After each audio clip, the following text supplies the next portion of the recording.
is coming from the dude who's advocated for cutting of Social Security. Oh wait, but that was back during his neoconservative days, Daho. Oh really? Like, who does anyone know about the quote about like Tucker Carl? I don't remember the exact quote, but it was Tucker Carlson speaking about like people within his fucking ivory tower, right? Also talking about like the Bill O'Reilly shtick. Like, why don't we not take a look at this? Right. Tucker Carlson, Bill O'Reilly. This is a very good video in terms of like exposing Tucker Carlson's whole shtick. Real man of the people. Politicians, big business, the media, they're all on the same side. Taking on the liberal elite. Now Democrats have become the party of the elite professional class. And standing up for everyday Americans. It's not a left-right thing. It's a ruling class versus everybody else thing. He wrote a whole book about how America's selfish ruling class is bringing the country to the brink of revolution. Division helps them maintain their power, even as it destroys our country. The Atlantic even called him the bow-tie bard of populism. The actual problem is the corrupt and decadent leadership of our own elites. The elites, liberal elites. It is sickening, and we've had enough of it. There's just one problem with Tucker's man of the people shtick. You're about the most unordinary person I know. You're an elitist. You're an asshole. No, but see, I'm not a closet elitist. I don't want to pretending to be a man of the people. I'm absolutely not a man of the people at all. Yeah. Tucker's Thank you, Carlos Massa. Hey, Tucker, you have some explaining to do. Wait, I thought you were a man of the people. What's going on here? Listen, dude is a heir to the Swanson TV dinner family fortune. He is as silver spoon as it gets. Literally, in order to get to his fucking preppy schools that he got into, exceptions had to be fucking carved out for him. In order to be able to get into like the universities, exceptions were fucking carved out to him. There is not a populist bone within this fucking man's body. He's a fucking charlatan.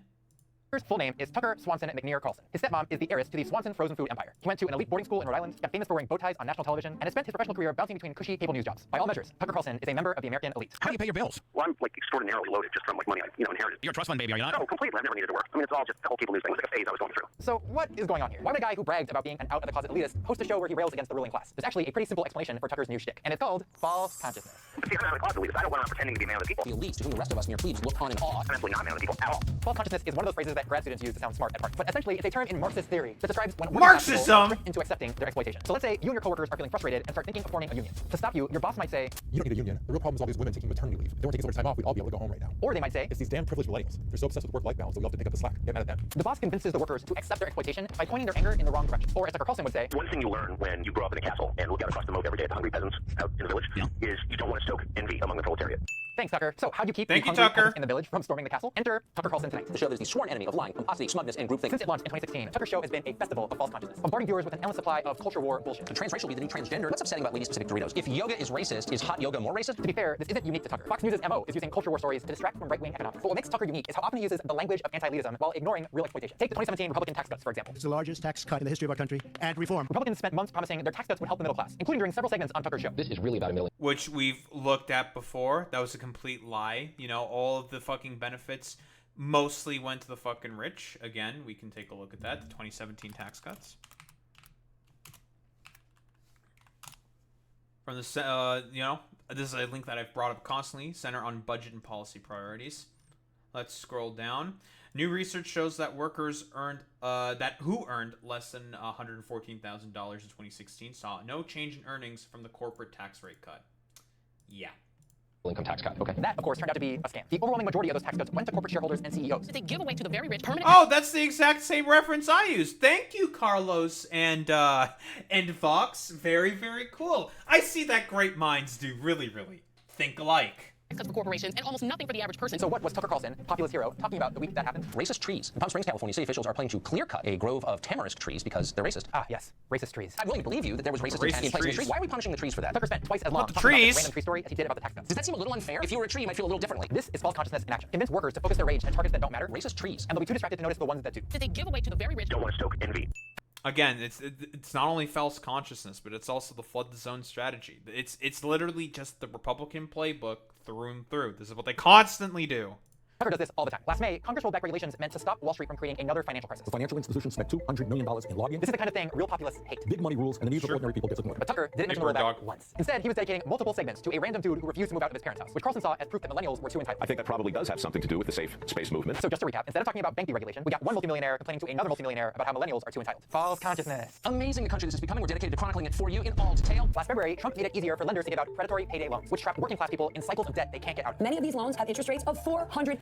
By the way, that's exactly what the fucking CFPB just addressed, and it got fucking goddamn destroyed by Russell fucking vote. Makes you think, doesn't it? Got destroyed by the Republican Party, which is the party that fucking Tucker Carlson supports. Very cool. The move was a huge win for predatory lenders, who Democrats have been trying to regulate for years. This is a lobby that's extraordinarily powerful. They have members, and the members want results. But Tucker didn't mention the move once. Instead, he spent the week blaming Democrats for focusing on identity politics. Elections in this country used to be based on issues, or that was the common agreement anyway. The left is too distracted by global warming or the lack of transgender SEAL teams to pay any attention. He spent 3 days on the racist tree story. False consciousness. Okay, last one. In May, House Republicans passed huge cuts to Medicare and Medicaid. This bill cuts taxes for massively high-income people by hundreds of billions and cuts the health care of low and middle-income Americans by hundreds of billions. If there was ever a time to get mad at the elite, this was it. I think this is one of the largest pure redistributions for poor to rich in one bill we've ever seen. But Tucker, Swanson, Carlson treated the whole thing like a big joke. The left has had a full psychotic break. Then he turned to the stories that really matter. Atheists getting rid of a park bench in Pennsylvania, Michael Moore saying something mean about Trump, and a random academic paper suggesting we should eat bug meat. When Al Gore starts serving crickets for lunch on his private jet, I'm in. The largest redistribution for poor to rich we've ever seen. Don't want to stoke envy. The goal of Tucker's show isn't to challenge the elite. It's to make sure you never realize who they are. To get you so mad at atheists, feminists, immigrants, millennials, trans people, college students, pot smokers, vegans, the NFL. By the way, what Carlos is specifically also saying here, this is the exact same fucking stuff that fucking Gamergators fucking did as well. 1-to-1. It's not only just Tucker Carlson that's doing this shit, okay? It's also people from fucking Gamergate. It's general sort of conservative propaganda. Brooklyn witches and Lena fucking Dunham that you don't get mad at the people who are actually in charge. If you care about America, you ought to oppose the exploitation of Americans. For now, those leaders will have to be Republicans. There's no option at this point. Tucker Carlson isn't a populist. He's a safety net. A way to make sure that if the hungry peasants in the village get angry, they don't take it out on the party giving tax cuts to him or his multi-billionaire boss. You're his bitch. I'm 100% his bitch. Whatever Mr. Murdoch says, I would be honored if he would cane me the way I cane my workers, my servants. He's a phony. And if that sounds harsh, don't take it from me. Take it from Tucker Carlson. In 2003, talking about Bill O'Reilly, the man whose Fox News slot he would one day take over. I think there's kind of a deep phoniness at the center of his shtick. It's sort of built on this perception that he is the character he plays. He is every man. This kind of he's not right-wing. He's a populist, fighting for you against the powers that be. And that's great as a shtick. But I'm just saying the moment that it's revealed not to be true, it's over, right? Because the whole thing is predicated on the fact that he is who he says he is, and it's just nobody is that person. Especially not someone who makes $1 million, many millions a year. Yeah. Hey Anna. Wonder why you're trying to get along with this fucking moron. This complete, utter fucking charlatan, dude. God, it's fucking nonsense. Shame that like some things must not be said, and it's like, why? I don't hate anybody. In fact, I'm on guard against that. I refuse to because of my religious beliefs. It's like I'm not hating anybody, period. But I'm also not going to be shamed into like ignoring obvious stuff. None of us is paying very close attention during the summer. The news cycle calms down, families travel, people. Yeah, sure. Fucking a third ad. Fuck out of here with this stupid bullshit, bro. Tucker up to 40% off. Can I ask you something Yeah, though, real quick? So, I heard that speech, and by the time I finished listening to it, I thought to myself, he's gonna run for president. That was a presidential speech. Really? Yeah. No, that's literally the last thing on my mind. Really? Like, I would never do that. No, I mean, unless I was like told by a higher power or something. Bro, there's no fucking way. I mean, I don't like again. Fucking Anna Kasparian is saying, listen, I'm gonna have to start doubting, Alec Gunter's potential political acumen if he's agreeing with the position of Anna Kasparian. I kid, I joke. Like, I do think it's entirely fucking possible, right? Like Tucker. It'd be like Elon Tucker 2028 or some shit, right? Like, again, like I don't see it as like potentially being like ridiculous or whatever. I don't think they would accept fucking Anna Kasparian. I have a feeling that I don't think they'd go that far, right? Like, they'd be like, ew, Anna, she's like a foreign-born woman and we don't like her, right? She's Armenian, she can't be trusted, that's rap brother or some shit. Like, maybe, but like, I don't think Republican, like, I think we're all forgetting, broadly speaking, just how deeply misogynistic the Republican Party is, right? Like, I don't think it's ridiculous. She is American-born? Oh, that's true. She is American-born. I almost fucking basically forgot about that. I still don't think it would work because, again, we all remember, like, Sarah Palin, right? And how bad it was with fucking Sarah Palin. I don't think so. Unless it's, like, a fucking complete, like, weirdo fucking dipshit like Sarah Palin. I don't think the Republican Party is really going to be down with, like, Anna fucking Kasparian. I'll be quite honest, Boy Meets Mini. But no, I don't think I'm suited for that. Of course, I don't want that. I have a lot of happiness and balance in my life. I have a huge family. I'm the oldest male in that family, so I feel like I have a lot of things I'm paying attention to. I have dogs who I really love. So, no, like nothing about that is appealing at all. And I've never had any political ambition of any kind. I would never. And I have even less now. I mean, I've known a lot of people who've had that job, and it's really hard. Oh, I would never want it. I would never want it. Are you kidding me? No. And also the idea that like out of 350 million people, I'm the most qualified to lead. Well, there's plenty of people who think that. I don't think that. Yeah, no, and I mean, they think that about themselves. I do not think that. Yeah, like Ted Cruz thinks that. Yeah, well, exactly. Yeah. And it's just sad, and they're compensating for something. Some of them, I guess. I don't know what you mean, but I'm not compensating for anything, so I have no interest. But here's my question. So you said the media are a huge part of this, which is undoubtedly true. I've been in the media for 35 years. I know everyone in the media pretty much. There's some, mostly they're not evil. They're just kind of dumb, okay? There's some evil people. I could name them, like Joe Scarborough or something. You know, who's like obviously really bad, but most people are not. But they go along with this, and the question is why? And one of the reasons is because they don't want to alienate their audiences. You are on one of the biggest, maybe the biggest, certainly one of the biggest liberal podcasts, progressive podcasts, The Young Turks. You've been there for almost 20 years. I was amazed to find that out last night at dinner. 18 years. 18 years. I don't know how old you are, but I was shocked by that. And it's one of the biggest, and you are one of the biggest. And maybe our audience doesn't know this because they don't watch liberal podcasts, but you're one of the biggest. So you start saying stuff like this, you're gonna lose audience. You're gonna lose money, like actual money. Yep. Has that happened? Do you worry about that happening? Yeah, that's happened. Let me just say that for whatever anyone might think about Cenk Uygur, who's the founder and CEO of the Young Turks, you know, he's a very like he's sometimes brash, combative, loud, and that turns people off. And I get that they might not agree with his politics, but I just want to talk about who he is as a person, because if it weren't for Cenk, I wouldn't have the confidence to publicly admit I'm wrong, or the confidence to be genuine and honest about what I really think, because he provides a platform for you to actually say what you think and not get punished for it if it hurts the business, and it did hurt the business. Yeah, so we lost a portion of our audience for sure. Based on what you said? Based on what I said, and more what importantly, did you say that alienated people? I mean, okay, I would say that the straw that broke the camel's back was I agreed to go talk to Glenn Beck. He invited me to go on his podcast. You know, I obviously have disagreements with Glenn Beck, but I was actually shocked at how much we agreed on. You know, we talked about war, we talked about all sorts of things. And yeah, that's the fucking problem. The fact that you had some fucking agreements with Glenn, because Glenn Beck is a complete fucking charlatan. He also does the exact same fucking dipshit populist shtick that Tucker Carlson is also fucking constantly just deriding as well. But he doesn't fucking believe in any of that shit either. Like, it's complete fucking nonsense. Yeah, she's just doing the, like, 3 IQ, like, fasci circuit bullshit. Like, that's the fucking issue here. No, the problem is that Glenn Beck is also a fucking charlatan. All of these motherfuckers are goddamn fucking charlatans. You can't fucking believe or trust in anything that right-wing populists have to say. We literally just looked at the fucking Vox video about Tucker Carlson and how he's just a complete, utter charlatan. And there were areas of agreement. It was a pleasant conversation, but I didn't capitulate my values at all. Just because I'm talking to him doesn't mean I've done anything wrong. My views are my views, his views are his views. We had a conversation. Well, I come home thinking nothing of it. And one of our employees, someone who's a contributor to TYT, or was a contributor to TYT, decided to take that as an opportunity to make a big spectacle about the fact that he's quitting because I decided to speak to Glenn Beck, who's like a threat to black bodies or something. I don't know, but it was... Is Glenn Beck Okay, question. I'm going to look this up again because I'm curious. Anna Kasparian, not Piers Morgan, Anna Kasparian, Glenn Beck. Thank you, Destiny. Why, she ditched the left. Anna Kasparian broke or something. Glenn Beck, really? From Vaush. Black TYT anger quits live after Anna Kasparian because, like, from what I recall correctly, it's complete, like, just rank fucking bullshit. With, like, the whole song and dance that she was doing. Like, I mean, I'm so surprised at just how much I fucking agreed with Glenn Beck specifically. And it's just like, nah, it's a bunch of fucking bullshit. You're just saying that because you're trying to cater to a new audience. Because, again, keep in mind, this was also coming off of the back of the fact that she was saying all that stupid, idiotic nonsense that she was saying about birthing persons, right? That was also another controversy that she was dealing with, right? Having her fucking conniption that she was having about, whoa, crazy, complete, utter fucking nonsense. Also, what? Anna Kasparian rips stems in the media with Glenn Beck. And also all the stuff that she was saying about fucking homeless people. That's another problem that people was fucking having with a lot of the fucking bullshit that, whoa, Anna Kasparian was spewing. Because she was just saying a bunch of fucking lies about homeless policy. Like, you even corroborated yourself, Boy Meets Minnie. She was just fucking lying and full of shit. So what? I was an idiot. Young Turks host Anna Kasparian blasts media over migrant crisis in wild Glenn Beck interview. Asked about Abbott's busing of migrants to Democratic majority cities. Oh yeah, that was the Martha's Vineyard fucking shit, which was fucking insane that he was doing that. How it impacted local politics in those places, proof to her that she had been lied to by a media that had been downplaying the country's immigration issues. Again, keep in mind, Governor Greg Abbott fucking bust a bunch of migrants to Martha's Vineyard, and along with like Ron DeSantis and a bunch of them, as a fucking goddamn political stunt It was a stunt. That's the fucking point of doing this. What? He busts a bunch of them to fucking... Wait, it's not the Martha's Vineyard stuff? What's the Martha's Vineyard stuff? Oh, no, that must have only been fucking Ron DeSantis then. Yeah, okay, so it was only Ron DeSantis who did the Martha's Vineyard stuff. Right. Okay, yes, yeah. I was mixing up my fucking governors and stuff like that. Yeah, he busts a bunch of fucking migrants randomly to a bunch of Democratic cities, saying like, no, why don't you take care of them? Why do we have to take care of them? They probably don't have the fucking facilities in place in order to be able to fucking take care of them. That's the fucking problem.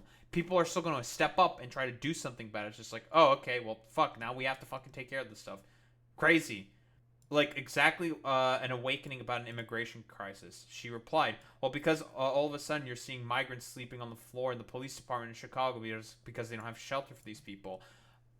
I'm going to say this again. The only reason why Greg Abbott did this was because it was a political stunt. Because he has already pushed a ton of, like, fucking anti-migrant, immigrant fucking shit already. That's the issue here. It was a stunt. It's fucking just silly and fucking ridiculous. But, okay, that's cool. That's one of the fucking reasons as to why people are having problems with their fucking Glenn Beck interview. I can only imagine some of the other issues that probably people also had. Agreements in fucking war. Nonsense. Yeah, threat to black I have no bodies. idea, is he? I mean, I didn't get that. I don't think Glenn Beck's much of a threat to anyone, to be honest with you. He might have some ideas people don't like, but okay. But it was nothing that you specifically said. It wasn't like... No, nothing. Nothing that I said. I mean, no one was citing anything I said during that interview that upset them. That was so offensive that it was worthy of, like, publicly condemning me and making a big spectacle about how I can't work here because of Anna, and she spoke to this dangerous man. Did Beck say anything, like, so over the top that you were supposed to respond to it or something? No. I mean, Glenn Beck... He's a pretty moderate guy, He's, actually. I mean, he might have some... Glenn Beck is a moderate guy? Are we forgetting about all the, like, schizo boards that fucking Glenn Beck constantly pushed on his fucking program? Are we serious? Yeah, well-known moderate, fucking Glenn Beck. Nonsense, bro. Views that aren't moderate, but we didn't talk about any of those things. Like, the conversation was really not offensive at all, in my opinion. And but they didn't cite anything. He didn't like endorse Hitler or anything. It was just the fact that I spoke to him. But, you know, unfortunately, you know, when you have someone make a public... Yeah, she's just lying here. Again, we just looked at one of the things they fucking talked about. They talked about immigration and how Anna Kasparian was just fucking lying about that stuff. I can only assume that homelessness more than likely came up as well, probably in that fucking, I don't know, conversation, if you can fucking call it that. Probably also the birthing person stuff. If I were to take a guess, probably more than likely also decided to rear its fucking ugly head. Like, again, the problem, this is just fucking complete nonsense, dude. Public spectacle about quitting and making it seem as though I'd done something so wrong. It signaled to a portion of our audience, like, oh, maybe Anna isn't who she says she is. Maybe Anna is like a secret, like, far right-winger or a Nazi or I don't know. How long had you been at the show at this point? 17 and a half years. It was so that's deep cover. So you've been a secret Nazi for 17 and a half years. Yeah, I'm really good at it. You're like a long game, baby. Yeah. But I'm sorry. let me just say this. I started working, like, as you mentioned, I've been there for 18 years. Started working there in 2007. Okay. When TYT was basically a startup that no one knew about, the revenue for TYT at the time came from Air America. Air America had gone bankrupt a few months after I started working for them. And Cenk Uygur is amazing because he's like, I'm gonna make it work. I'm gonna find a way to keep this company afloat. And he did, to his credit. But I can't even explain to you how much of a grind it was building TYT. It was a grind. Long hours, like blood, sweat, and tears, but we believed in it and we loved it. And I actually have like great memories of those years. We barely made any money at all, but we believed in what we were doing, and there was something really exciting about that. I went through all that. I helped build what TYT is today, and the audacity of anyone coming in as a contributor or anything else to tell me who I can and can't talk to that's offensive. That's offensive. Okay, I earned this. You're not gonna come into my... That fucking schizo laugh there by Tucker Carlson is just so fucking revealing, dude. Like, God, like, honestly, I look at stuff like this and I just think about how it just rings so fucking hollow, dude. It's just complete fucking rank nonsense, bro. Like, no one's fucking canceling you for any of that stuff. People are sick because, again, you went on those shows and agreed with all the fucking conservative framing. And when people were constantly trying to explain to you, argue with you in good faith, you were shutting them down, completely throwing a fit about the fact that, no, why are you trying to shut me down for my speech, for the fact that I was talking with these people? They were just like, Anna, like, we're trying to, like, help you and point out some of the problems that you may be having in your fucking thinking. You decided to shut down and become, like, an entitled fucking asshole, dumbass bitch about this stuff. So, like, people are just like, oh, Anna Kasparian? Like, fuck her. Like, we're fucking done with that dumbass. Like, what is the point of fucking engaging with people like Anna Kasparian? Because, again, she's just a fucking rich, self-entitled fucking dumbass. My house and tell me what my beliefs should be, who I should talk to. F off. Good riddance. Go. I'm not going to be censored by anyone. Not my audience, no one on the right. I don't care. So sometimes when people sell products on TV, I love this product, I use this product. Why is there like 5 ads here from Tucker? There's a 5th fucking ad this man has. Jesus. It can be in your garage along with the peace of mind that comes with having it. I have a Sure, nephew man. who loves you, and he's always, oh, Tucker, you got to interview this chick. She's amazing. I'm so glad. Sorry, excuse me. It just makes me laugh. I mean, I love what you're saying, of course. But you also are making a point about the guy you work with, who started a company, who even after some of your audience bolted over this, he didn't call you in and say, knock it off? No, never. That's not who Cenk is. And by the way, I mean, he's had hosts on our network who he vehemently disagrees with. And he's had other hosts come in and like demand that those hosts get fired because of what they're saying, it's offensive. And Cenk's like, no, we don't do that here. And I think what informs Cenk's behavior, honestly, is the fact that at one time he was a self-identified Republican. This is when he was in college and stuff. Yes. And he and I have like a lot of these heart-to-hearts because I have these days when I am down about everything that's transpired because I do feel like it's unfair to paint me in a certain light just because you don't like the people I'm talking to. But whenever I need like a little bit of a pep talk, he'll mention what it was like as a college Republican, and he's like, Anna, it was unbearable because they wouldn't let me talk in class. Like they would do everything possible to prevent me from being able to speak. Who's they? Like other students or professors who didn't like his point of view. Okay, liberals. Yeah, liberals, yeah. So, and that really, really frustrated him. And so now, as the CEO Not of the Young liberals. Turks, he's not going to turn around and censor other hosts because he disagrees with them. A lot of people do, though. A lot of people do, but to his credit, he doesn't. And that's why I've been there for 18 years. There have been other opportunities to make I love when people call me a grifter. I could have been a millionaire by now. I'm not a millionaire because I want to speak my mind, and TYT has been the only place that's allowed me to do it. Good for you. Yeah. I have a question. What's Anna Kasparian's net worth? I'm curious. What is Anna... Well, people think you're a fucking grifter because, again, like, you have talked before about how you're upset about Hassan's popularity and the fact that he makes a butt-fuck ton of money. No, it is about the fucking money. TYT has been losing prominence and, like, relevance within the broader media fucking landscape. Like, don't give me any of this fucking bullshit. Yeah, stupid fucking sexy Hassan. Celebrity net worth. A net worth of about $2 million fucking dollars. Well, that's a little interesting. This is also current celebrity net worth, about $2 million fucking dollars. Yeah. It's all because of stupid sexy Hassan. That's the actual problem. It's the fact that you're not getting. It's because you're not making as much fucking money as Hassan. That's the issue that you have. That's why you fucking decided to do the whole like song and dance fucking grift where you're trying to like gallivant about with the right wing. It's nonsense. I don't think, I mean, most people don't host shows, so they don't know the feeling. I have hosted shows, so I do know the feeling. If your audience starts to move out from under you, boy, that is, because that's your strength, that's your core, that's your revenue, of course, but more than that, that's your moral backing. Like you know, they may not like what I'm saying, but my people do, my audience does. And so if they bolt in meaningful numbers, boy, there's nothing scary. I mean, I get it. Yeah, it is scary. I'm not going to lie about that. I mean, being scared didn't deter me, but I was more concerned about what it was going to do to the company overall, because if things were bad enough and we didn't have enough revenue to keep every employee, people were going to get fired or laid off. And I would really struggle with the guilt. I would feel responsible for that. And so I'm glad that didn't happen. And we're rebuilding. And it's a dream come true for me because I want to build an audience of open-minded people who aren't going to like run for the hills the second they hear a point that they disagree with. Or that they haven't heard before. Exactly. Yeah. Because I think there's a lot of that where if you get past the initial shock, like you'll say something like, well, first of all, you're not allowed to say that. Second, I've never heard anybody say that. And I kind of hate you for saying something new. But I do think that wears off after a moment. And people are like, well, actually, is that crazy? Is that hateful? This is some of the most fucking cringe fucking bullshit I've ever fucking heard on the planet, bro. Like, this is behavior that hardly fucking happens, bro. Yeah, exactly, Boy Meets Minnie. It is all just fucking audience capture and grift for her. That's why people are calling her a fucking grifter. Again, because she's engaging in exactly fucking grifter behavior, dude. Like, this is how grifters fucking talk and think. That's the reason why people are having problems with you, Anna. It's so stupid. I think it is. And you can kind of convince them after that. You have a decision to make. You can either build a niche audience, and I think that's the worst option because a niche audience wants to be catered to, and you have to be very careful to follow a very specific script. I'm not interested in that. And I think that I personally went through an era of being a little bit radicalized on the left, and I regret that because I unwittingly did build a bit of a niche audience. Oh, of course. What do you mean radicalized? I totally bought the narrative that like everyone on the right's racist, everyone on the right is greedy, that kind of stuff. So Trump term one, when everyone just got hysterical about Trump. Yes, yeah, I get it. That was the era that I'm not proud of. And I was basically building my own prison, and I didn't realize it. And what I mean by that, Anna, like the big beautiful bill, really? Tax cuts in. Literally, she did the whole fucking Actually, no, I don't have to fucking look this up. She literally did the whole fucking song and dance about how bad the big beautiful bill is, bro. Like, she's so fucking full of shit. She knows exactly what she's doing here. Nah, she's fucking completely and utterly fucking full of it. Nah.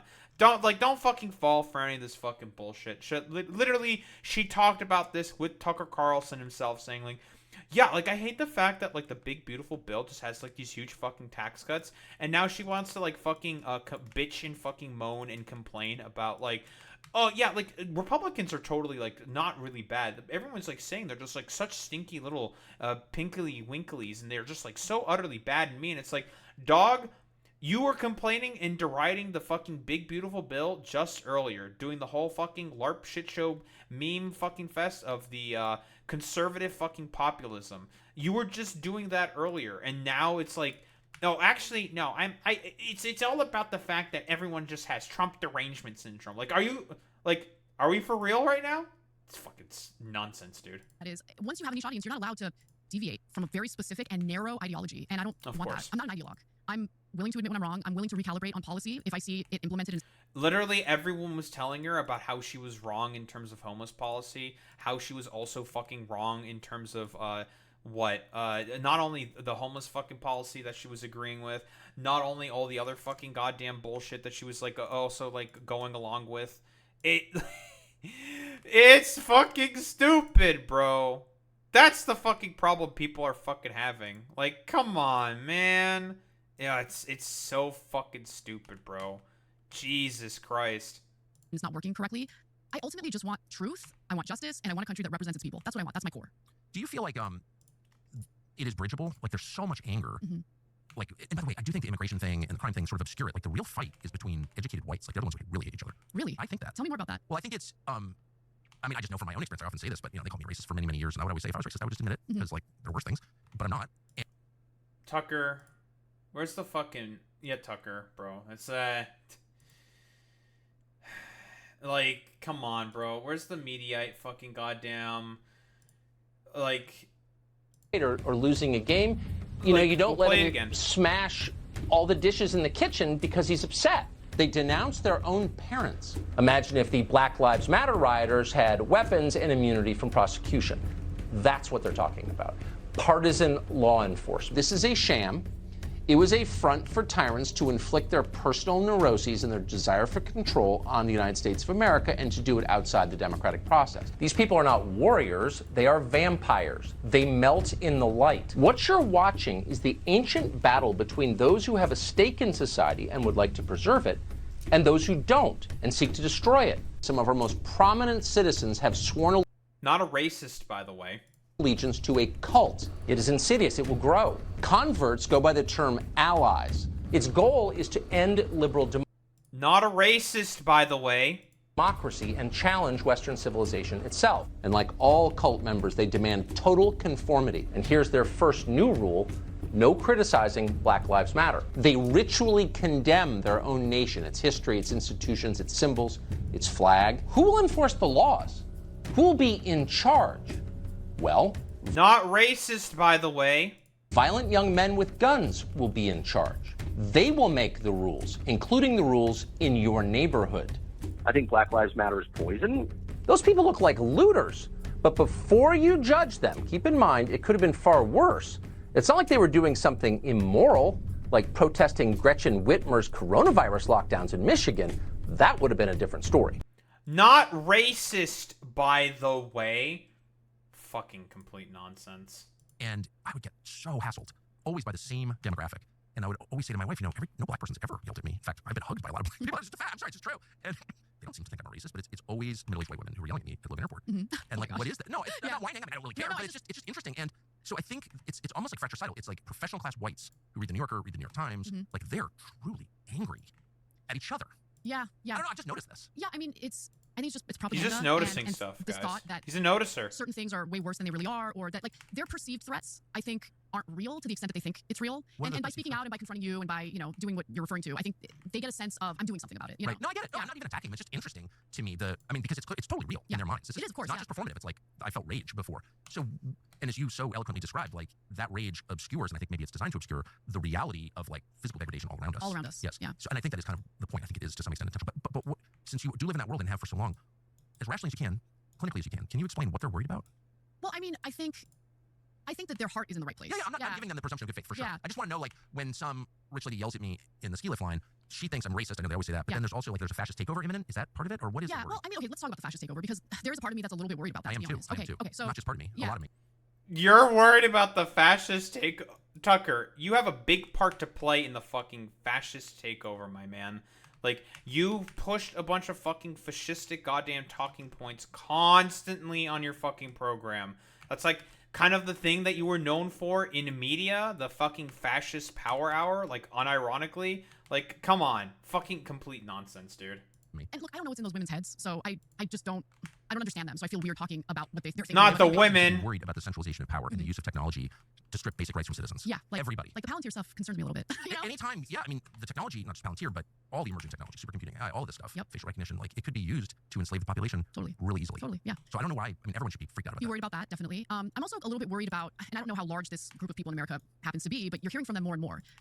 This idea that no, we need to move toward a post-liberal and like post-liberal democracy. You know what I'm saying? Like a rejection of the democratic process overall. Like Curtis Yarvin is one of the figures who's been kind of preaching about this. He sounds really dumb, so I don't know how seriously people really take him. But he purports to want a monarchy in this country, which sounds insane. Look, I'm opposed to monarchy, and the truth, however, is that A little more apprehensive about the monarchy stuff there, Tucker. That's a little interesting. That's interesting. The trends you're describing have totally discredited liberal democracy. That's my fear, and I think maybe it's intentional. Oh, Make for sure things it's intentional. so chaotic Yeah. that we beg for a dictator. I kind of feel like that's happening. I hope people aren't begging for a dictator because you don't like the fact that the government isn't really representing your interests right now. Get a load of what it's going to be like to live under a dictator where you have no say at all. No, I'm talking more about like quality of life questions. Like if there are home invasions going on and the homeowner doesn't have any expectation the cops are going to save him, that kind of stuff. That's not theoretical. That's like that induces panic. True. Yeah. It makes me uncomfortable even thinking about it.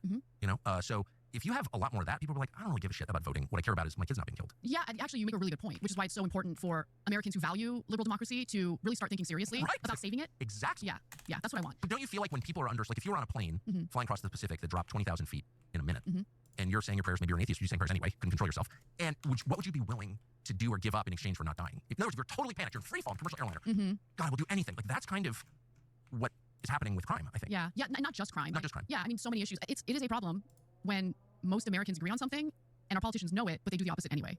And I've been increasingly angry with the fact that... I wonder why that might be the case there, Anna. And I'm just going to throw it out there. That they manufacture consent and have a commodified fucking media, making it such that, you know, they're not really able to sort of like address material conditions, and because they don't give a fuck about that, because it's all about the fucking profit motive for these corporations in the end. The overall problem here is the fucking corporations. Like, that's the main issue here. But again, these motherfuckers are never going to fucking address any of that stuff. You know, I feel that the interests of Americans and how they feel about going to war with Iran, for instance, right? Most Americans do not want to go to war with Iran. And it didn't matter, okay? The United States bombed Iran's nuclear sites on behalf of Israel anyway, which could have led to a full-blown hot war. It didn't because of Iran having restraints, but we're not done yet. And but so, don't you feel ashamed that it didn't lead to nuclear war? This is the new line. I know. You're wrong. You're an idiot. That's, by the way, that line is stupid. How dare you worry about that? Yeah, by the way, it's not over yet. And don't get too cocky. For the people making that point, don't get too cocky. But why is it shameful to worry about a nuclear war or worry about World War III? Why is that? It's being held up by the normal tiny brain people as like, you know, evidence that you're just a ridiculous person. Your prediction was wrong. Right. Well, I mean, didn't have a nuclear war. Shut up. Well, maybe those folks have a point. Maybe we're the baddies, okay? Maybe we should be more concerned about profits for, you know, bomb makers and weapons manufacturers and private contractors and the mercenaries that are currently working over in Gaza to shoot and kill people as they're waiting for humanitarian aid. So how does that, it does feel like I've spent 35 years not talking about that topic because, one, I don't really have, on a native level, like super strong views about it. It's not my country. I wish everyone well in every country. And I mean, however, it just got so in my face that I had to like say 4 things about it, for which I've been, you know, spent the rest of my life trying to deal with that, the effects of being called those names. But I feel like all of a sudden, like people you would not expect to weigh in on this, like, actually, this is too much. Yeah, and I love it. I'm glad that that's happening. And I Do you feel that there's been a change? I do feel it. I mean, definitely. If it were the Bush years and this whole scenario were playing out during those years, the kinds of things I've been hearing people say publicly, I would not have heard. But I think what's happening this time around is you really can't deny what you're seeing on the ground in Gaza. You can't deny what's happening in the West Bank. You know, not just in regard to Palestinians, Palestinian Muslims, but also Palestinian Christians. You can't deny the fact that that one and only Catholic church in Gaza was bombed, you know, was attacked. You can't deny the fact that churches have been targeted in the West Bank as well. Like, it's people can lie to us as much as they want, but the videos are out there. How do you blow up a church? If you've got munitions, laser-guided munitions that are so sophisticated that they can take out, you know, a guy in an SUV from 30,000 feet, how do you blow up a church with a giant cross on top of it? It was just an accident, Tucker. It was an accident. Like it's not the first church. No, it's not. And it wasn't an accident. It wasn't an accident. But what is the answer? Can anyone get an answer? I know the answer. Israel wants a Jewish state, and they want to expand. They have something known as the Greater Israel Project. They intend to annex the whole of the West Bank. In fact, Miriam Adelson legally bribed Donald Trump to ensure that that happens. And Israel announced that that's what they're going to do, and they're doing it. When it comes to Gaza, I mean, Hamas is so dumb because the atrocities they committed on October 7th gave Netanyahu and the Israeli government the perfect excuse to essentially do what they've always wanted to do, which is take... Wait, Hamas is dumb for wait, that's what? Hold on. What? Wait, this is just actively sort of like forgetting about the political conditions on the ground that have led to an October 7th. Like, this is... Hamas is fucking stupid. No, this is perfectly in line for as to what Hamas wanted to do. Like, what are you talking about, Anna? They were forced into a corner. Like, that's actually insane that she's saying this. What? No, they were forced into a corner politically, and they fucking lashed out and did October 7th to try to disrupt the fucking Abrahamic Accords. The problem is the Abrahamic Accords. It's not like, obviously, Hamas is bad for various fucking reasons. Duh, like, they're a terrorist organization. That's not, like, ridiculous or hyperbolic to say, but no. The problem is the fucking Abrahamic Accords that Trump negotiated. We're not going to talk about that? No? Okay. take that land. They're going to take that land. That's what they want. They're going to ethnically cleanse whatever remains of the Palestinian people. They're going to force neighboring countries probably to absorb 2 million people. And then at the same time, they're going to have settlers move on in, rebuild Gaza. Jared Kushner, by the way, soon after October 7th happened, was like salivating on camera about how that's prime real estate. It's disgusting. But anyway, how can you move 2 million people right now? Well, there was a story published this week, I believe it was in the New York Times, where Netanyahu and the Israeli government was in talks with our government in regard to getting aid from the United States in moving Palestinians out of Gaza. So when they bombed the church, it's because they don't want the church. That land is supposed to be part of the Jewish You're not allowed to use my tax dollars to bomb churches. Well, okay? that's I'll put up with a lot of stuff, but I think that's, and I've said this 100 times, let me say it again. I don't understand how any Christian leader in the United States can sit by and not say something about that. And Mike Huckabee, who has been a pretty slavish, devotee of the state of Israel, and I don't mean that as a compliment, he's a very nice man, but I disagree with him strongly. Even Mike Huckabee came out and said, whoa, yeah. You can't kill Christians. And American citizens. And American citizens. Yeah. But I don't understand why that's not, I mean, if that's not a red line, then there's no red line. I mean, I think it should definitely be a red line, but let me just say, Mike Huckabee made a statement, and that's nice. It's more than Biden was willing to do. Talk is cheap. Are you going to cut funding? I mean, we just took a look at the fucking stupid dumbass shit that Mike Huckabee has been saying. Like, he's going along with the stupid bullshit from GHF. Like, we just fucking look. I'll fucking stick that shit in the fucking description as well for this fucking particular video. Like, he thinks like what is going on in terms of the fucking aid has been like adequate or to try to take care of the fucking issue when obviously speaking it is not. Like, she doesn't fucking give a shit about that. Oh yeah, like again, like other evangelists like John Hagee. That's a good point, Boy Meets Mini. Just don't have a fucking problem with this at all. Like, but Tucker Carlson's never gonna fucking talk about people like John Hagee because he supports people like John Hagee. Are you going to stop sending over the 2,000-pound bombs that are destroying people's homes, universities, churches, refugee camps, hospitals? I mean, Gaza's leveled. Deir al-Balah is like the last remaining portion of Gaza that still has some structures that people can live in, and they're currently doing a ground invasion there. They got to destroy it, of course. I mean, it's so obvious what's happening, and it's so unjust. And this is the area where, what democracy? I have no power. The government's going to take part of my earnings that I worked really hard for, not to help my fellow American citizens who might need health care, who might have fallen on hard times and can't feed their families and need help with food assistance. It's not going to go to them. It's going to go toward the bombs. They're terrorizing people in Gaza, the West Bank. By the way, it's going to expand further than that. I mean, they've already annexed part of Syria. The Syria war, that proxy war. It was a proxy war for a reason. Turkey wanted to have influence and control over the area where the Kurds are at. Obviously, Israel wanted to annex portions of it, and they've been doing it ever since Assad fell. And you have a former Al-Qaeda leader as the current leader of Syria, who's trying to capitulate to Israel, but obviously it's not good enough because Israel's still bombing the crap out of Syria. It's unbelievable. I have no ability to change it. It seems like the electorate in this country have no ability to change it because it doesn't matter which party you vote for. Whether it's a Democratic presidential candidate or Republican presidential candidate, they're going to get elected, and they're going to get dog-walked by whoever the prime minister of Israel is at the time. How did we wind up supporting an Al-Qaeda leader? I thought we were anti-Al-Qaeda. I thought so too. I don't know. It makes no sense to me. But I mean, this is seen throughout American history in regard to our foreign policy. I mean, we will fund the Taliban, we'll give them weapons to fight, the communists. We want to avoid communism, and then we turn on them, for obvious reasons after what happened on 9/11. But I mean, I think it's not. Well, we were told 9/11 was done by Al-Qaeda, so we've got to be pretty. I mean, that wasn't that long ago. We got to be pretty anti-Al-Qaeda because, like, if they actually killed 3,000 Americans on 9/11, which everyone says they did, and I'm willing to believe that, then how in the world can we let any Al-Qaeda even exist? Wouldn't you venture to say it's required to ask these questions if you want to be a journalist? I would say, and I would also say, the Syria situation, I was always opposed to what we were doing in Syria. I understood exactly why we were doing it. We ended up killing or abetting in the murder of an awful lot of religious minorities, Alawites, a lot of Christians, and destroying the country. And, I was attacked for, you're an Assad apologist or whatever, but I don't know anything about Assad. So are they Al-Qaeda apologists? Well, that's the thing. We've gotten to a place now where it's really clear that the 3,000 American lives they say were lost on such. Okay, the reason why Trump is fucking supporting specifically the Syrian, not refugees, but the Syrian regime is because, well, I don't know. He probably thinks he's a guy who's like tough as nails. I like that a lot about him, and also the fact that he's willing to go along with the Abrahamic Accords. That's why he has said that, like, yeah, I don't have a problem. Like, we will listen to the tenets of the fucking Abrahamic Accords. That's what it is. September 11th due to Al-Qaeda are less important than whatever political or geopolitical consideration is driving our Syria policy. Yeah, and it makes me sick. So that's that's treason, of course, but it's more than that. That's like a profound moral crime, and it's also a middle finger in the face of every American. Definitely, yeah. If there's one thing we could expect our foreign policy would stay consistent on is we're anti-Al-Qaeda because they killed 3,000 Americans. Yeah, but I don't. Well, I do understand our foreign policy, what drives our foreign policy, and it's a black pill for sure.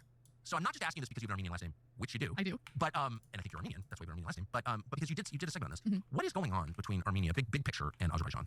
Well, there was about 4 years ago. There was a pretty brutal war. Azerbaijan attacked the Armenians who were living in this area known as Nagorno-Karabakh. Armenians call it Artsakh, and historically Armenians have had roots there. They're ancient churches, Armenian churches there, and that land, if you look at a map of where Nagorno-Karabakh is, it's like in the middle of Azerbaijan. Not exactly in the middle, but it's basically like, let's say here's Azerbaijan, like circle, and it's like kind of off to one side, Nagorno-Karabakh. I am probably not going to have much disagreement here in terms of what these guys are going to talk about in terms of Nagorno-Karabakh. Like, I've kind of had like past mentionings of the situation specifically in Armenia, and basically to put it as like a summary, like there's a bunch of like sort of like regional disputes that specifically the Azerbaijanis are having with the Armenians. It's an old conflict. They fucking both really don't like each other for various historical reasons. I'm heavily fucking summarizing here, but basically it's just like I'm like blanking on their names. The Azerbaijanis are basically trying to do like a conquering of that area because they think it is their historical territory. When in reality, it's not. Like there's no like evidence to say that whatsoever. It's like it's standard fucking sort of like ethnic cleansing fucking bullshit. Karabakh is, and the reason that land was the whole of Azerbaijan was controlled by the Soviets, right? But during that time, Stalin essentially gave the land that makes up Nagorno-Karabakh to Azerbaijan, like promised that land to them, even though that area was populated by ethnic Armenians. And he did that. I mean, Stalin was evil in a lot of ways, but he was also very smart, which is the most dangerous combination. Very smart. Yeah, and so he wanted both the... No, Stalin was a fucking dumbass, bro. He's not smart. Don't do any of this fucking stupid bullshit. Nah. Stalin was a fucking idiot, bro. Like, goofy fucking moron, bro. Like, come on. Don't do this. Azeris and the Armenians to be dependent on the Soviet Union. And the way to do that is to put the ethnic Armenians smack dab in the middle of, Azerbaijan. And so it became an issue because, throughout history, Armenians went to war with the Azeris in regard to controlling that land because most of the people there were Armenian. They wanted to control that land. And so what happened 4 years ago in 2020 is Azerbaijan's like, we want the Armenians out. We want to take over the land. And they went to war. Armenia is a tiny country. Russia has provided security guarantees to Armenia in the past, but unfortunately in this case, Russia didn't come to the defense of ethnic Armenians. They said that the, security guarantees had to do with Armenia and not Nagorno-Karabakh. So a lot of Armenians died. Well, more so specifically, it's because of the Russia-Ukraine war. They kind of have their hands tied with the Russian-Ukrainian war. And yeah, this is a pretty good summary of, I suppose, pretty much like the Armenian history for us to why there's currently a sort of a big old dispute in terms, let's say for like lack of a better term, a big old dispute that's going on in Nagorno-Karabakh between the Azeris and the Armenians. A lot of churches, ancient churches, were absolutely destroyed and bombed, and the Azeris engaged in the ethnic cleansing of ethnic Armenians in Nagorno-Karabakh. They were forced out if they weren't killed, and some of them ended up in Armenia, and Armenia, of course, is going to take them in. But it's been really difficult because Armenia is a tiny country. It's a developing country. It's landlocked and it's surrounded by enemies, and historically has been victimized by Turkey through the Armenian genocide. I mean, it's been pretty devastating, and it's I've been very vocal about what's been happening in Gaza, and Armenians have been very proud of me for that. But a few have been like, why didn't you speak up about Nagorno-Karabakh? I did actually at the time, but it happened 4 years ago. Well, why aren't the preachers talking about it? So churches were blown up? Yeah, and by the way, I mean, religious leaders have been, but American media doesn't care about it. I mean, America doesn't care about Armenia at all. Oh, I get it. It's a small country, but the Armenians were persecuted precisely because they were Christians. That's my read. I mean, there's no, Yeah, they were the minority, the religious minority. Of course, the religious minority at the very end of the Ottoman Empire and the First World War, and they were murdered in enormous numbers by the Ottomans using Kurds, I think, for a lot of it. And the Kurds, we love the Kurds. But I don't understand why. I just see this theme. You may disagree with this, but I see a global theme where the most peaceful religion in the world is taking the most abuse and there's the most murder of Christians. I don't quite know what that is, and I just am amazed that nobody says anything in the United States. Yeah, I mean, Armenians don't have a powerful lobby that can.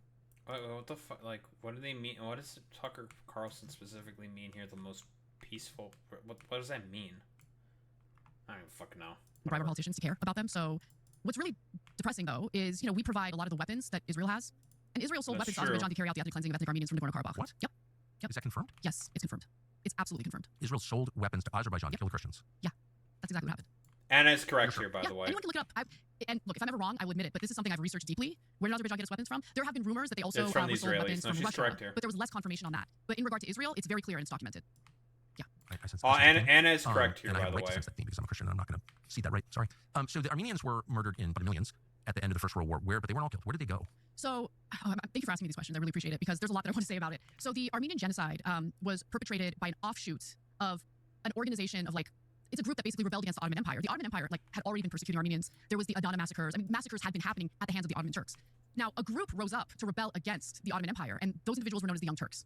We are not named after those people. Young Turks in American context means something entirely different. It means someone who rebels against societal expectations or the establishment, and that's what we do at our show. So that's why Jake named it that. I kind of wish he didn't because it gets confused all the time. But nonetheless, it's kind of funny that there's a Turk and an Armenian. Yeah, and by the way, we talk about the Armenian genocide on the show all the time. He's Turkish and he grew up in a certain context where you only get one side of the story. Of course, yeah, we all have grown up in a Exactly. But to his credit, I mean, through our very difficult conversations at times, through our debates, he eventually realized, oh my God, I was totally brainwashed. The Armenian genocide is totally real. And we talk about it all the time on the show. And that's probably one of my proudest accomplishments because I could have turned my back on him, made him out to just be a terrible person who's unworthy of me even talking to him. But instead, I made a decision to try to convince him, to persuade him. And it took a while, but it worked. And to me, seeing the humanity in someone who has a fundamental disagreement that enrages me, I think that probably out of all the qualities that make me human, I think that's my best quality. My willingness to try to persuade before I write someone off is unworthy. That's a very good quality. Yeah. But anyway, sorry. So the Young Turks rose up to, and the whole thing about the Young Turks was they didn't like the way Armenians were being persecuted. They wanted to provide rights to Armenians. And you can look this up. It's in the history, right? But there was an offshoot of the Young Turks called Committee of Unity and Progress. and they're the ones who perpetrated the Armenian genocide. Okay, so that's how it happened. 1.5 million Armenians were slaughtered. There were a lot more Armenians who were forced to march through the desert to Syria. My father was actually born in Damascus. Your father? My father, yeah. He was born in Damascus. When he was 2 years old, though, the family wanted to move back to the homeland. My grandfather really cared about that, so they moved to Armenia, but it was difficult because at that point, when the diaspora was moving back, the Armenians who never left, like, there were cultural differences. Because think about it. I mean, if you're going to an Arab country, you take on some of their cultural practices and stuff. I'm not really going to have much disagreement for us. Yeah, because the Armenian genocide was, like, really fucking bad, dude. Like, it was really, really bad. A lot of people fucking died, obviously, blah, blah, blah, blah, blah. I'm not really going to have much to sort of, like, add here because, again, like, like, I haven't really, like, looked into specifically the Armenian genocide as much. But, yeah, a lot of the actions that the Ottomans specifically took within Armenia was really, really bad. And then when you go back to Armenia, there's a little bit of a disconnect, you know. Always. So the prodigal son effect. Yeah. So like there was a lot of Armenians who went to Syria, Lebanon. There's a huge Armenian community in Lebanon, Iran. In fact, there's a huge Armenian community in Iran till this day. Christian Armenians who are openly practicing the Christianity and going to church. In Iran? In Iran, yeah. Yep. Yes, I have family members. And the way that Iran... Why aren't they all genocided by Iran, I thought? Yeah, you would think that would happen, right? But no, there are Armenians in... They might not like the Ayatollah, they might not like the regime, but what they respect is the fact that they're still able to practice their religion, they're still able to go to church. For the most part, they're left alone.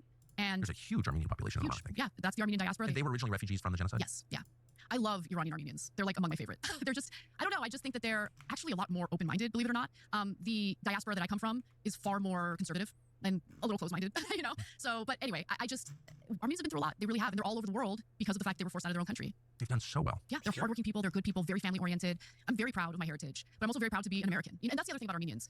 They really love this country. They really do. And they feel privileged to be here. You know, if they immigrated here, they feel privileged. My parents came here as refugees. My dad in the late 1970s, my mom in the early 1980s. And from where? So from Armenia, both of them from Armenia. Soviet controlled at the time. Yes. So at the time, there was an effort, obviously, to continue containing communism, but to help refugees who wanted to flee communism. You know, when it comes to immigration, I think it's tricky, right? Because I do think that a lot of people come to this country and they contribute to it. Without question. Yeah, definitely. And I think about the Armenian community, and like Glendale's like the nicest part of LA at this point, if you ask me. And it's because it's part of LA County, but it's not part of LA City. It's mostly populated by Armenians and Cubans, by the way. And I have a question. Where's Glendale County? Isn't that in Orange County, Boy Meets Finny, if I recall? Glendale? She said it's not a part of LA, right? I wonder why she's such a big fan of that, yet constantly complains about a lot of stuff that goes on in LA. Interesting. And it's beautiful. Glendale, California is gorgeous. You know, they care. They care about their community. They care about their families. They want to work hard. You're always going to have bad apples. And recently there was like a crime ring, an Armenian crime ring that was caught and taken down. And I'm glad they got deported. Fantastic. But most of them, they really, really care. An Armenian crime ring? Yeah. Was there a Mormon crime ring too? I don't know. I've never heard of an Armenian crime ring. In LA, I mean, look, I don't want it to paint a picture of Armenians overall because there's a huge Armenian population and they're very successful and hardworking. And they're I know they are. Yeah. But, you know, you're always going to have bad apples. It happens. And I have no problem with them being brought to justice. And that's what went down. I think the feds actually investigated it. And it was a multi-year investigation. And they were defrauding, you know, Medicare. There were, like, all sorts of financial crimes were taking place. Thank you for that. Yeah. That's really, in the fact that Iran has a huge Christian population, I just think it's amazing. Yeah. Not explained. No one ever talks about that because it goes against the grain. It goes against the narrative of Iran. And again, that's not to say that the Iranian regime is fantastic and I support it. I don't. And by the way, it's not my place to determine who governs or who rules Iran. It's up to the Iranian people. You don't think it's up to you? Hell no. I live in America. I'm an American. Who am I to tell any country who their leader should be? Who is our government? Like, we should not be meddling in those matters in any sovereign country. It's up to the people of that country to either rise up and demand something different or to reform the system, whatever they want to do. I'm not interested in regime change. It's not my place at all.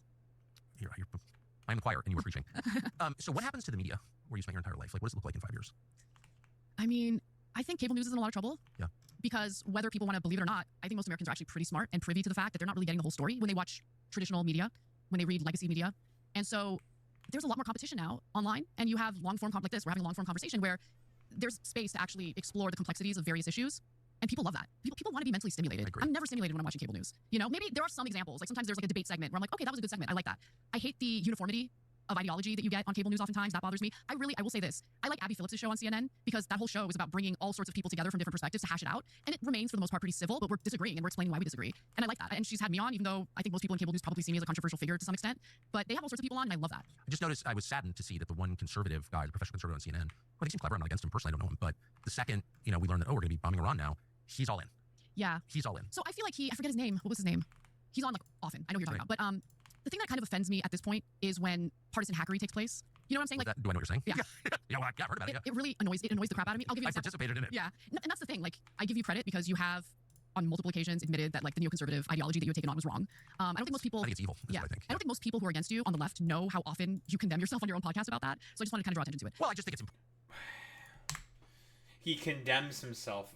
There's a reason why he does that, because again, it's a fucking grift. Tucker Carlson doesn't believe in anything. Again, where's the Carlos Maza fucking video? Again, do we need to fucking play this shit again? It's a shtick. It's a fucking shtick. It's bullshit. But I guess, Anna Kasparian just wants to buy it fucking hook, line, and sinker, She believes in a lot of the bullshit that fucking Tucker Carlson does and the little fucking song and dance he does. Sure, man. Important not to pretend you're something that you're not, and just be honest. And, I didn't kill anybody. I did cheer on the deaths of others, though, I will say. But whatever, we all make mistakes, but I think it's just important. Oh, yeah, we all make mistakes. To the extent you can. Exactly. Yeah. But just going back to the partisan hackery, I was recently on, Abby Phillips' show, and we were talking about the Epstein files and whether or not, they should be released. I'm in favor of releasing them. I think the American people deserve to know. Obviously. But there was a conservative guy on the panel who immediately jumped to, well, why did the Democrats do it? And it's like, okay, sure, why didn't I don't care. I don't care about the partisan stuff. Okay, Democrats didn't run on it. I'm not defending them. I would have liked for them to be the ones who ran on it and actually did it, but they didn't. The one who ran on it, well, Trump didn't necessarily run on it, but he did. His voters want it. His voters want it. Members of his administration kept using the Epstein files as bait to entice the base. And then also at the same time, while Trump might not have ran on it, he did use the Epstein files to attack Democrats like Bill Clinton, right? So you're drawing attention to that and you're making the release of the Epstein files a lot more desirable to your base. To then turn around and engage in this weird, what I believe to be a cover-up, not a good look. Not a good look at all. So when we're having this discussion about what's happening at this... Not really going to disagree, I think, much here, but yeah, it's a pretty fucking obvious cover-up. Very moment. And the Republican guy immediately goes to Democrats bad. It's like, okay, I know, the Democrats are bad. Let's talk about this moment right now, where promises were made, but promises are not kept when it comes to this specific Or issue. the story itself. I mean, one of the problems with partisanship is it obscures the actual issue that exactly. I'd like to know more about. And so the Epstein thing, from my perspective, has been long known, almost 20 years. The guy was a pervert and was involved in apparently a really significant sex ring with some underage girls in it. So the whole thing is gross. We knew that. But what is it? Big picture, what is it? Where did the money come from? No one can answer that question. Yeah, how did he make his money? How was he so wealthy? Nobody knows. Yeah, why did Les Wexner give him so much money? Leon Black, what is that? What's going on? Yeah, I know. So what do you think the answer is? I think he was an intelligence asset. That's my suspicion. Period. Doing what? Blackmailing? Yeah, I think it was a blackmail operation. Why were there cameras in the rooms where girls were being raped? What did he do with that footage? What was the point of that footage? I have no cameras in any bedroom in my house. Neither do I. Normal people don't. Right. He had relationships with people that were in intelligence. Obviously, Robert Maxwell, Ghislaine Maxwell's father, was a hardcore Zionist and worked for Mossad. This is well documented. Yeah, I don't think anyone sees that. And he introduced Ghislaine to Jeffrey Epstein. The fact that Jeffrey Epstein was a college dropout, but Bill Barr's father, who worked for the OSS, hired him to be a math teacher at the Dalton School, which is a prestigious school that would only hire prestigious teachers. Jeffrey Epstein wasn't that. He wasn't a prestigious teacher. He dropped out of college. I don't know. There's just a lot of smoke, and it's led to distrust in our institutions. It's led to a lot of suspicions. And I would like to know, and I think this is very important, whether we live in a sovereign country where our politicians are actually representing us, or if we're living in a situation where a foreign country might have blackmail on our politicians or people in positions of power, and as a result, that blackmail is being used to force these politicians to pursue policies that are not beneficial to the American people, but beneficial to a foreign country. Do you really want to know, or will you admit that it's immoral if you don't want to know, and that maybe you just can't handle the truth, and maybe you're a hater for... Isn't that wouldn't that be the case for basically any country if they could have fucking blackmail material like that? There's not really much to sort of comment on here, to be honest, because again, yeah, it is obvious that there's a cover-up that's going on, and more than likely, yeah, I do think it was probably a fucking blackmail operation with what Jeffrey Epstein was doing, because for some reason he was chosen as a fucking goddamn intelligence asset. That's not hyperbolic or ridiculous to say. It's pretty fucking obvious, I would say. That's not... I don't think that's silly, in particular. I think... Boy Meets Mini, I think we can agree with that, right? Anyone can fucking agree on that. Jeffrey Epstein is as fucking sus as it fucking comes. Yeah, 1000%. But, yeah, I don't know. Not really much to fucking disagree with here. It's a fucking pretty obvious cover-up, and that's why they're doing it. So... Because, Trump... His dumbass knows he's in the fucking Epstein files, and he's about to get fucking exposed for being in the fucking goddamn Epstein files. So he wants to do everything possible to be like, no, wait, hold on, I'm not in the Epstein files, guys. No, we don't need to do that. We don't need to do it. For wanting to know. I want more than just me knowing. I want every single American to know. That's what I want. Yeah. Last question. Do you sincerely think that anybody on either side of the aisle, which doesn't exist, but whatever, left, right, wherever, could watch what you've said for the last almost 2 hours and come away angry? I mean, if you're Zionist, probably. You didn't even say anything against Zionism. I didn't, but it doesn't matter.